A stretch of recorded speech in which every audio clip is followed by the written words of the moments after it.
فرماتے ہیں اللہ تعالیٰ کو سب سے زیادہ پسندیدہ جو عمل ہے، سب سے زیادہ پسندیدہ وہ دو ہے، دو عمل اللہ کو بہت پسند ہے آج کے دن۔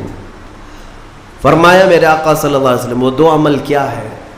حضور فرماتے ہیں پہلی چیز یہ ہے کہ اللہ رب العزت کی بڑائی بیان کرنا۔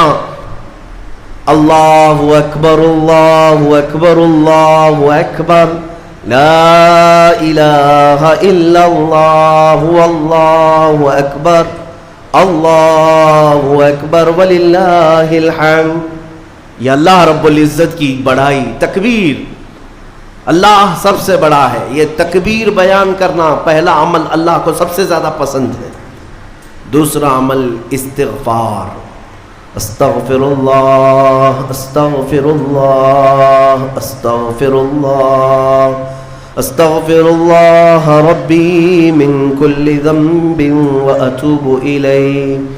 دو عمل آج کے دن اللہ بہت پسند فرماتا ہے، ایک اس کی بڑائی بیان کرنا تکبیر، اور دوسرے استغفار۔ اور فرمایا کہ جب اپنے گھروں سے نکلو تو تکبیر کہتے ہوئے نکلو۔ کتنے لوگ ایسے ہیں جو تکبیر پڑھتے ہوئے آئے؟ بہت کم لوگ ہیں، سب اپنے اپنے دھن میں چلے جا رہے ہیں۔ یہاں تک کہ فرمایا اس تکبیر کا اہمیت کا اندازہ اس سے لگاؤ، آنے کے وقت جس راستے سے آئے تھے عید کے لیے، جانے کے وقت دوسرے راستے سے جاؤ، واجب نہیں ہے، لیکن اس کی حکمت کیا ہے؟ ایک راستے سے آنا اور دوسرے راستے سے جانا سنت۔ فرمایا گیا کہ جب تم ایک راستے سے تکبیر پڑھتے ہوئے آتے ہو تو اس راستے پر موجود جتنے مکان، پتھر، درخت ہیں وہ سب تمہاری تکبیر کی گواہی دیں گے۔ قیامت کے دن تمہاری تکبیر کی وہ گواہی دیں گے کہ مولا یہ ہمارے سامنے سے تیری بڑائی کرتا ہوا گزرا ہے۔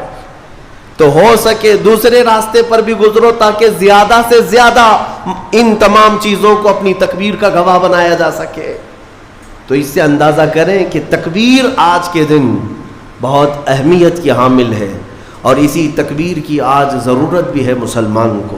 اقبال نے بہت اچھے انداز میں کہا تھا، کفر دم توڑ دے گا ٹوٹی ہوئی شمشیر کے ساتھ، گر تم نکل آ جاؤ ایک بار نعرے تکبیر کے ساتھ۔ مطلب یہ ہے کہ اس تکبیر کا آج بھی بہت سارے لوگوں کو انتظار ہے، جس تکبیر کی آواز سے ہی کفر کے خیموں میں ہلچل مچ جائے۔ وہ صرف اور صرف حلق سے نکلنے والی تکبیر نہیں ہے، وہ ایمان کی بشاشت اور توکل کے ساتھ نکلنے والی تکبیر ہے۔ اللہ رب العزت ہم سب کو کہنے سننے سے زیادہ عمل کی توفیق عطا فرمائے۔ آج میرے عزیزوں، عید الفطر میں جو نہیں کرنے کے کام ہے وہ مجھے بتانے کی ضرورت نہیں، سمجھدار طبقہ ہے ہمارا۔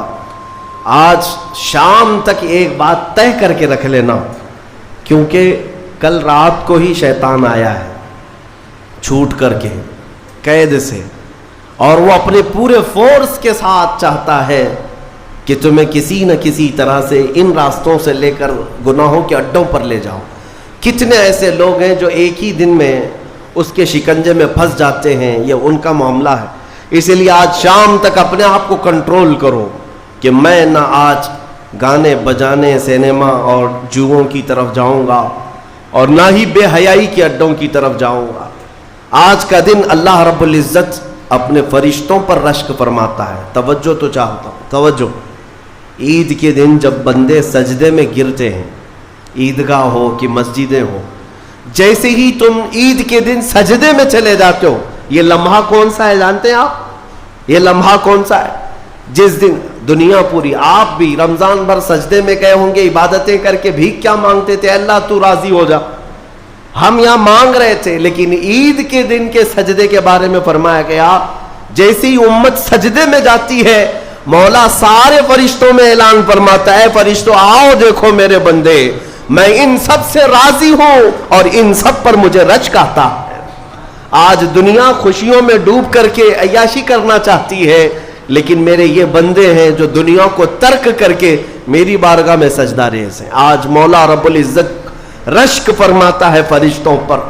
اس لیے میرے عزیزوں، نہایتی اخلاص کے ساتھ، اطمینان کے ساتھ، اور اللہ رب العزت کی بارگاہ میں اپنے آپ کو خود سپرد کر کے عید کی نماز ادا کریں، اور امید ہے کہ یہ عید ہماری ایک انقلاب لائے گی انشاءاللہ۔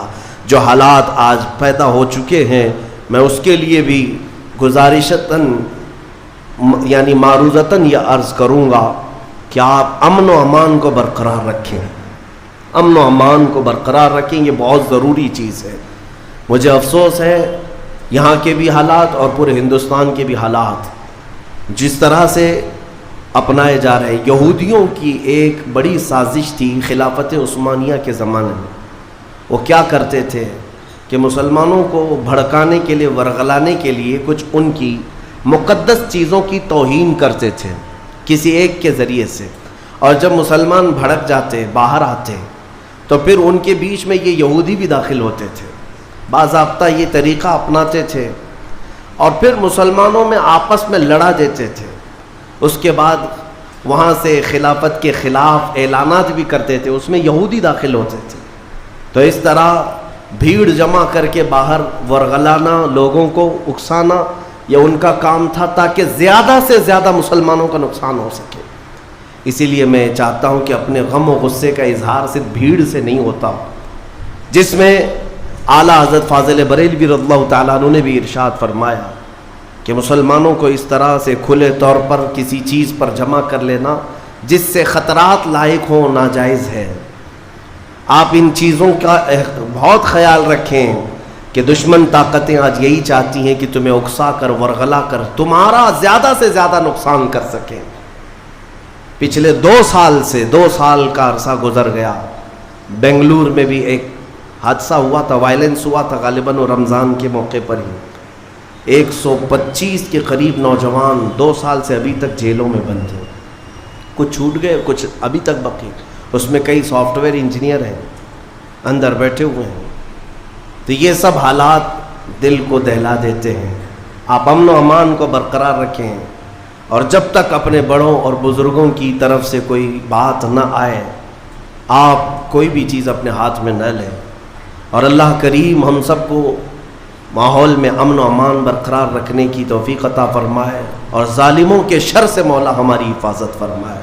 جس طرح برے منصوبے تمہارے متعلق بنائے جا رہے ہیں، کریم خدا کی بارگاہ میں دعا ہے کہ مولا ان تمام منصوبوں کو تو خاک میں ملا دے، تیرے حبیب پاک صلی اللہ علیہ وسلم کی اس بھولی بھالی امت کو صحیح قیادت عطا فرما دے۔